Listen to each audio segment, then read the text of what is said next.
ការពិតនៅក្នុងជីវិតរបស់យើងគឺយើងជាម្ចាស់នៃជីវិតរបស់យើងហើយមិនមាននរណាម្នាក់ដែលអាចមកកំណត់ជីវិតរបស់យើងជោគជ័យឬក៏បរាជ័យបាននោះឡើយ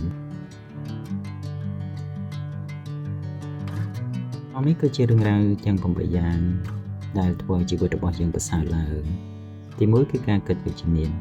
ការគិតវិជ្ជមាននៅក្នុងរឿងរ៉ាវទាំងអស់គឺប្រៀបដូចជាយើងរក្សានៅស្ថានភាពនៃផ្លូវចិត្តរបស់យើង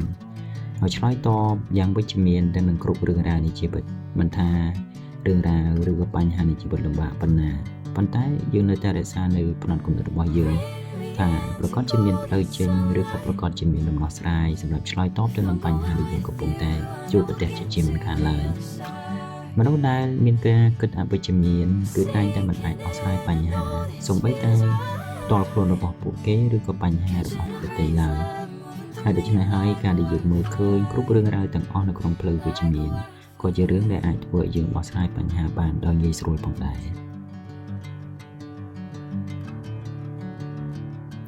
ទី2គឺការរក្សាវិន័យគឺជាកិច្ចដែលចាំបាច់មួយសម្រាប់ជីវិតរបស់យើងកាលណាដែលយើងមានវិន័យយើងនាំមកនូវសេចក្តីសុខនាំមកនូវសុភមង្គលនាំមកនូវភាពជោគជ័យសម្រាប់ខ្លួនឯងវិន័យគឺជាផ្នែកមួយនៃការរស់នៅរបស់យើងផងដែរបុគ្គលដែលមានវិន័យរមែងតែងតែរស់នៅក្នុងក្រិតក្រមនៃសីលធម៌យ៉ាងពិតប្រាកដពួកគេចេះដឹងរបៀបនៃការរស់នៅយ៉ាងពិតប្រាកដវិន័យគឺមានច្រើនបែបច្រើនយ៉ាងឧទាហរណ៍ដូចជាវិន័យនៃការទៅធ្វើការងារតាន់ពេលវេលាវិន័យនៃការសិក្សាទៀងពេលឬក៏វិន័យនៃការហាត់កីឡាជាដើមកាលណាដែលយើងរក្សានៅវិន័យទាំងអស់នោះបានហើយជីវិតរបស់យើងរមែងឃើញនូវភាពស្រស់បំព្រងដែលកើតឡើងចេញពីការរក្សានៅភាពហ្មត់ចត់តាមគោលការណ៍ដែលខ្លួនឯងមានបុគ្គលដែលមានវិន័យគឺមិនត្រឹមតែនាំសេចក្តីសុខឲ្យខ្លួនឯងឡើយប៉ុន្តែក៏អាចនាំសេចក្តីសុខដល់អ្នកដទៃនិងសង្គមជាតិផងដែរពួកគេធ្វើកិច្ចការងារដោយហ្មត់ចត់ពួកគេធ្វើកិច្ចការងារប្រកាន់ខ្ជាប់នូវគោលការណ៍និងវិន័យផ្ទាល់ខ្លួនរបស់ពួកគេទី3គឺការរៀបចំផែនការទុកជាមុននៅក្នុងជីវិតរបស់យើងប្រចាំថ្ងៃយើងត្រូវតែមានផែនការសម្រាប់ជីវិតផ្ទាល់ខ្លួនរបស់ខ្លួនឯងប៉ុន្តែផ្លូវទៅខាងមុខយើងមិនអាចកំណត់បានយើងក៏មិនអាចដឹងបានថានឹងមានរឿងអ្វីកើតឡើងឡើយបុគ្គលដែលមានផែនការប្រចាំជីវិតរបស់ពួកគេតែងតែដោះស្រាយបញ្ហាដោយភាពឆ្លាតវៃបានពួកគេមិនអនុញ្ញាតឲ្យខ្លួនរបស់ពួកគេធ្លាក់ចូលទៅក្នុងស្ថានភាពមិនល្អណាមួយឡើយវាប្រៀបដូចជាយើងរក្សានៅវិន័យប្រចាំថ្ងៃរបស់យើងយ៉ាងដូចនោះដែរនៅពេលព្រឹកព្រលឹមតើយើងត្រូវធ្វើអីហើយនៅក្នុងថ្ងៃបន្ទាប់តើយើងត្រូវធ្វើអីដូច្នេះហើយយើងត្រូវមានផែនការសម្រាប់ប្រចាំថ្ងៃរបស់ពួកយើងដូចជានៅពេលព្រឹកព្រលឹមយើងក្រោកពីទំនេរឡើងយើងងូតទឹករួចហើយយើងក៏ត្រូវរៀបចំឯកសារដែលចាំបាច់ឬក៏រៀបចំនៅកិច្ចការងារណាមួយដែលជាអាទិភាពរបស់យើងប្រចាំថ្ងៃការរៀបចំផែនការគឺអាចប្រើបានក្នុងរយៈពេលវែងសម្រាប់ជីវិតរបស់យើង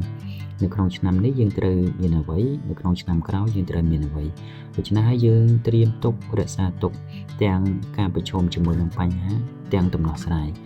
កាលដែលយើងជាបុគ្គលដែលមានផែនការទុកជាមុនគឺប្រៀបដូចជាបុគ្គលដែលអាចមើលឃើញនៅអនាគតរបស់ខ្លួនឯងជាបុគ្គលដែលមានចក្ខុវិស័យវែងឆ្ងាយ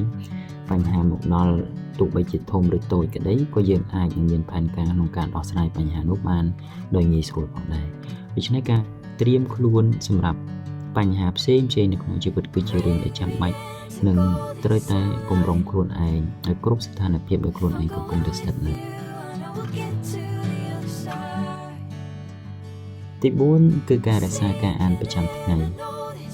ដូចដែលយើងបានដឹងថារាងកាយរបស់យើងត្រូវការអាហារល្អអាហារប្រណិតដើម្បីចិញ្ចឹមរាងកាយយើងបរិភោគអាហារពេលព្រឹកក៏យើងបានគិតពិចារណាយើងបានបរិភោគអាហារពេលថ្ងៃត្រង់ក៏យើងគិតពិចារណាចំណែកយើងបរិភោគអាហារពេលល្ងាចក៏យើងបានគិតពិចារណាទន្ទឹមនឹងរាងកាយត្រូវការអាហារខួរក្បាលក៏យើងត្រូវការអាហារដូចគ្នាអាហាររបស់ខួរក្បាលគឺការអានគឺជាការពង្រីកគំនិតប្រាជ្ញាការពង្រីកគំនិតប្រាជ្ញាគឺជាការត្រៀមទុកជាមុននៅការដោះស្រាយបញ្ហាផ្សេងព្រោះកាលណាដែលយើងបានដាក់បញ្ចូលនៅគំនិតថ្មីនិងទិន្នន័យថ្មីពាក់ព័ន្ធនឹងខ្លួនឯងពាក់ព័ន្ធនឹងទំនាក់ទំនងឬក៏ពាក់ព័ន្ធនឹងសង្គមឬក៏ពាក់ព័ន្ធនឹងពិភពលោកទាំងមូលខួរក្បាលរបស់យើងរក្សាបាននូវតុល្យភាពនៃការគិតនិងការស្វែងរកដំណោះស្រាយថ្មីសម្រាប់ជីវិតរបស់យើងជាពិសេសគឺនៅពេលដែលយើងជួបបញ្ហាផ្សេងខួរក្បាលក៏អាចនឹងស្នើនៅគំនិតថ្មី ឬក៏ដំណោះស្រាយបានភ្លាមបើប្រៀបធៀបទៅនឹងបុគ្គលដែលមិនបានអានយើងនឹងមានខួរក្បាលមួយដ៏ឆ្លាតវៃនឹងការគិតរហ័សរហួនជាងបុគ្គលទាំងអស់នោះ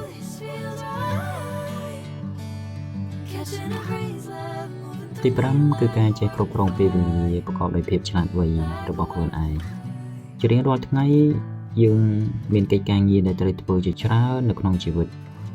មនុស្សខ្លះស្ទើរតែគ្មានពេលវេលាសម្រាប់ក្រុមគ្រួសារឬក៏សម្រាប់ខ្លួនឯងផងដោយសារតែពួកគេមមាញឹកជាមួយនឹងកិច្ចការងារដែលពួកគេបានធ្វើ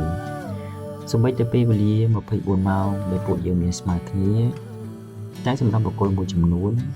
គឺវាមិនគ្រប់គ្រាន់ឡើយសម្រាប់ពួកគេប៉ុន្តែទន្ទឹមនឹងហ្នឹងក៏មានបុគ្គលជាច្រើនដែលគិតថាពួកគេនៅសល់ពេលវេលាដ៏ច្រើនសម្រាប់ជីវិតពួកគេមិនបានប្រើប្រាស់ពេលវេលាតាមវ័យរបស់ពួកគេឲ្យបានត្រឹមត្រូវឡើយក្នុងវ័យក្មេងដែលពួកគេត្រូវសិក្សាតែពួកគេបែរជាមិនបានរៀនសូត្រឲ្យបានជ្រៅជ្រះឲ្យបានគ្រប់ជ្រុងជ្រោយពួកគេយកពេលវេលារបស់ពួកគេបណ្តែតបណ្ដោយទៅតាមការអូសទាញរបស់សង្គមទៅតាមការអូសទាញរបស់មិត្តភ័ក្តិហើយពួកគេបានធ្វើឲ្យចំណុចទំនងរបស់ពួកគេនៅក្នុងសង្គមនោះបណ្ដាលឲ្យមានបញ្ហាជីវិតកើតឡើងជាច្រើនសម្រាប់ពួកគេក្នុងពេលដែលពួកគេត្រូវចេញរកការងារធ្វើពួកគេក៏មិនបានចេះគ្រប់គ្រងពេលវេលាដើម្បីធ្វើយ៉ាងម៉េចចេះសន្សំពេលវេលាទុកដាក់ពេលវេលាដែលសេសសល់គួរតែធ្វើអ្វីពេលវេលាដែលមានគួរតែបន្តកិច្ចការងារអ្វីពួកគេមិនបានដឹងមិនបានបែងចែកឲ្យបានច្បាស់លាស់ឡើយដោយសារតែការគិតខុសថាពួកគេនៅពេលវេលាដ៏ច្រើនចំណែកបុគ្គលដែលនាំមកនៅសេចក្តីសុខសុភមង្គលនិងភាពជោគជ័យពួកគេតែងតែគិតគូរទៅដល់ពេលវេលាជាច្រើននិងពេលវេលាដែលសេសសល់របស់ពួកគេក្នុងគណៈពេលដែលពួកគេចេញពីការងារពួកគេតែងតែរកការងារបន្ថែមទៀតធ្វើឬក៏ជំនួសដោយការ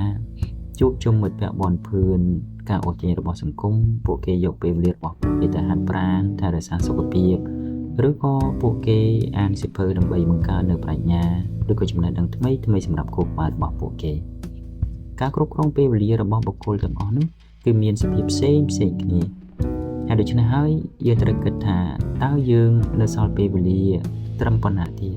សម្រាប់ដោះស្រាយជីវិតរបស់យើងប្រសិនបើយើងនឹកគិតថាយើងសល់ពេលវេលាច្រើនសម្រាប់ជីវិតនោះជាការគិតខុសដែលយើងត្រូវតែកែប្រែនៅការគិតរួចហើយងាកត្រឡប់មកកាន់ការគិតគូរអំពីពេលវេលានិងការគ្រប់គ្រងពេលវេលាឲ្យបានច្បាស់លាស់ជាងពេលដែលយើងបណ្តែតបណ្ដោយពេលវេលារបស់យើងទៅធ្វើរឿងដែលមិនមានន័យឬក៏មិនមានតម្លៃសម្រាប់ជីវិតរបស់យើងហើយអ្វីគ្រាន់តែជាការហាត់ប្រាណសោះក៏អាចធ្វើឲ្យជីវិតរបស់យើងប្រសើរឡើងឬក៏ជីវិតរបស់យើងប្រកបដោយភាពជោគជ័យកាលណាយើងធ្វើលំហាត់ប្រាណវាមិនត្រឹមតែធ្វើឲ្យរាងកាយរបស់យើងមាំមួនឡើយប៉ុន្តែចិត្តគំនិតរបស់យើងក៏ស្រស់ស្រាយចិត្តគំនិតរបស់យើងក៏ស្រស់ថ្លានិងភ្លឺថ្លាជាងមុនការគិតរបស់យើងក៏លឿននិងរហ័សជាងមុនផងដែរដូចជាគេបាននិយាយថាបុគ្គលដែលមានសុខភាពល្អមានក្តីសុបិនសម្រាប់ខ្លួនឯងរាប់ពាន់រាប់ម៉ឺនក្តីសុបិនប៉ុន្តែមនុស្សដែលឈឺគឺគ្រាន់តែមានក្តីសុបិនតែមួយគត់គឺគ្រាន់តែចង់វិលត្រឡប់ទៅកាន់សុខភាពធម្មតាហើយដូច្នេះកាលបើយើងមិនតន់មានជំងឺណាមួយមកបៀតបៀនទេយើងតែងតែគិតថាខ្លួនប្រាណរបស់យើងមិនអីទេយើងគ្មានកើតអីទេយើងគ្មានថ្ងៃនោះទេជាដើមយើងតែងតែប្រព្រឹត្តនៅការផឹកស៊ីការរាប់អានមិត្តភ័ក្តិនៅក្នុងសង្គមដែលមិនគិតគូរខ្វល់ខ្វាយអំពីសុខភាពឡើយនៅពេលដែលយើងធ្លាក់ខ្លួនឈឺទៅយើងដឹងថាគ្រប់យ៉ាងត្រូវបាត់បង់ទ្រព្យសម្បត្តិត្រូវបាត់បង់ពេលវេលាត្រូវបាត់បង់ការរស់នៅជាមួយនឹងមនុស្សជាទីស្រឡាញ់របស់យើងក៏នឹងត្រូវបាត់បង់សូម្បីតែខ្លួនឯងរបស់យើងក៏មិនប្រកាសថាអាចរក្សាជីវិតបានឡើយអាស្រ័យទៅលើស្ថានភាពនៃជំងឺធ្ងន់ឬស្រាលដូច្នេះហើយការហាត់ប្រាណប្រចាំថ្ងៃគឺជារឿងដ៏ចាំបាច់ខ្លាំងបំផុតដែលធ្វើឲ្យរាងកាយរបស់យើងមានភាពមាំមួននិងមានថាមពលហើយវាក៏ជាហេតុដែលធ្វើឲ្យខួរក្បាលរបស់យើងនោះឯងកាត់បន្ថយនូវភាព stress និងភាពតានតឹងបានជំនួសដោយការចេញទៅខាងក្រៅផឹកស៊ីជាមួយមិត្តភ័ក្តិយើងអាចនឹងគិតឡើងវិញអំពីការហាត់ប្រាណដោយសារតែនៅក្នុង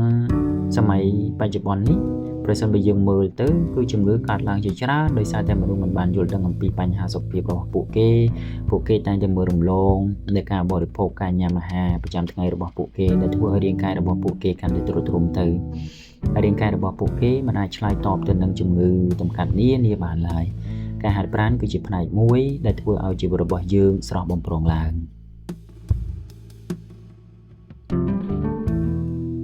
ជ ចំណែកទី7គឺការផ្ដោតទៅលើកិច្ចការងារសំខាន់ការផ្ដោតទៅលើកិច្ចការងារដែលសំខាន់គឺ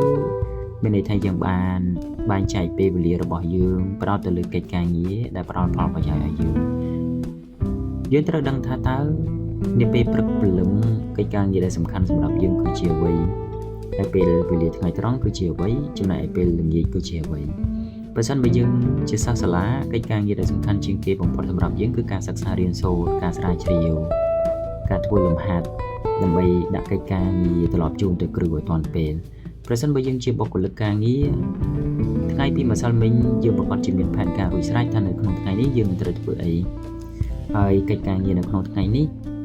យើងក៏នឹងដឹងទៀតថានៅថ្ងៃស្អែកយើងត្រូវធ្វើកិច្ចការងារអីមុនដូច្នេះការផ្ដោតទៅលើកិច្ចការងារដែលសំខាន់គឺនាំឲ្យយើងមានវិន័យផ្ទាល់ខ្លួនផងនាំឲ្យយើងចេះគ្រប់គ្រងពេលវេលាប្រកបដោយភាពឆ្លាតវៃផងដែរយើងមិនបានចំណាយពេលទៅធ្វើកិច្ចការងារដែលមិនទាន់រួចរាល់កាលបើកិច្ចការងារណាមួយមិនទាន់ធ្វើបានរួចរាល់ទេយើងត្រូវតែផ្ដោតលើកិច្ចការងារនោះរហូតទទួលបានជោគជ័យមិនមែនជាមនុស្សដែលធ្វើកិច្ចការងារត្រង់ចំណុចនេះបន្តិចរួចហើយក៏ងាកទៅធ្វើការងារត្រង់ចំណុចនោះបន្តិចឡើយការផ្ដោតលើកិច្ចការងារសំខាន់គឺយើងត្រូវតែធ្វើរឿងមួយឲ្យបានចប់សពគ្រប់កាលបើយើងធ្វើដូច្នោះបានហើយ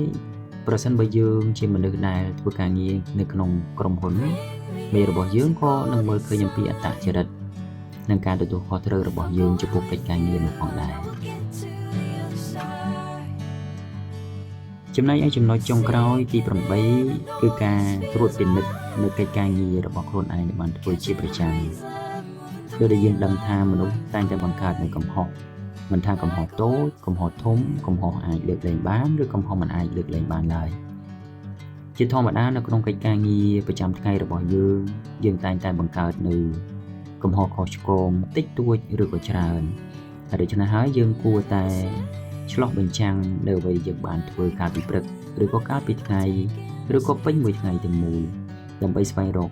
ថាតើយើងគួរតែបន្ថែមនៅចំណុចខ្វះខាតត្រង់ណាឬក៏គួរតែកាត់ចេញនៅចំណុចដែលមិនគួរឲ្យកើតមានត្រង់ចំណុចណា